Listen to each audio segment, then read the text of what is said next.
Assalamualaikum warahmatullahi wabarakatuh. Kembali lagi kita di mata kuliah Filosofi Pendidikan Indonesia yang diampu oleh dosen Bapak Profesor Dr. Edilayan, MPD. Di sini kami akan mempresentasikan hasil diskusi kami mengenai perjalanan pendidikan nasional.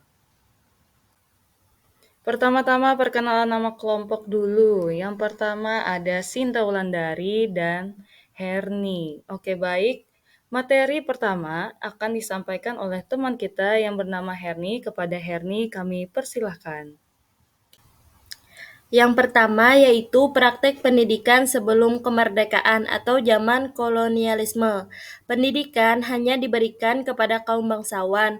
Rakyat hanya diberikan pendidikan menulis, membaca, dan menghitung seadanya. Kaum bangsawan yang mendapatkan pendidikan nantinya akan mengajarkan ilmunya kembali kepada rakyat Hindia dan Belanda.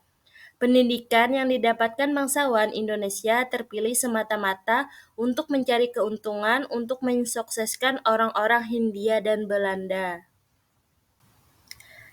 Selanjutnya yaitu pendidikan sesudah kemerdekaan. Pada tahun 1945 sampai 1950, pendidikan yang dilakukan mempunyai tugas untuk memberantas buta huruf, menyelenggarakan kursus pengetahuan umum, dan mengembangkan perpustakaan rakyat dengan menggunakan kurikulum atau rencana pelajaran 1947.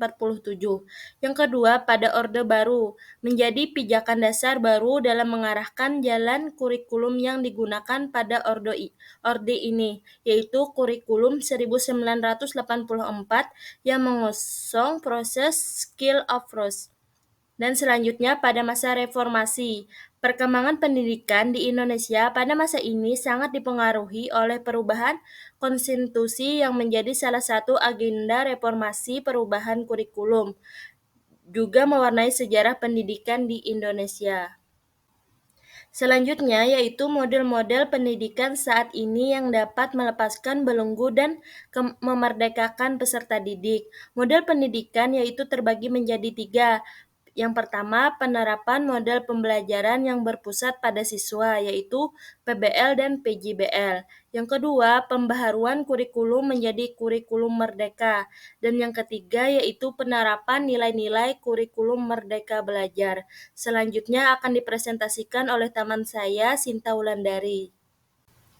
Ya, terima kasih. Selanjutnya mengenai model-model pendidikan. Sebelumnya teman-teman tahu nggak apa itu model PBL dan model PJBL? Nah, tahu nggak? Nggak tahu kan? Oke, baik. Saya akan ngasih tahu apa sih itu.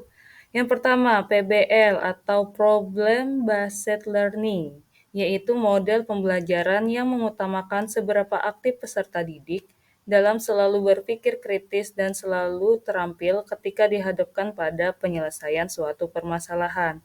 Sedangkan PJBL atau Project Based Learning yaitu adalah suatu pendekatan komprehensif yang memberikan petunjuk bagi peserta didik bekerja secara individu atau kelompok dan berhubungan dengan topik di dunia nyata.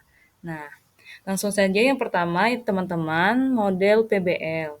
Menurut Ngalimun 2018 194 bahwa model pembelajaran PBL adalah model yang inovatif, berfokus pada konsep dan prinsip utama dari suatu disiplin, melibatkan peserta didik dalam kegiatan pemecahan masalah, memberikan peluang siswa untuk bekerja sama, membangun dan menemukan pengetahuan belajar mereka sendiri, serta menghasilkan produk karya yang bernilai dan realistis.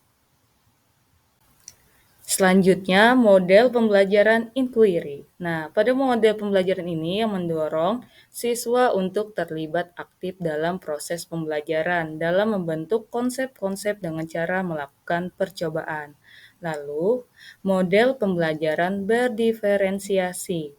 Pada pembelajaran berdiferensiasi ini adalah pembelajaran yang mengakomodir kebutuhan belajar siswa dengan guru sebagai fasilitator. Ya, itulah tadi hasil presentasi dari kami yaitu Herni dan saya sendiri Sinta Wulandari. Salah hilap mohon maaf. Wassalamualaikum warahmatullahi wabarakatuh. Salam.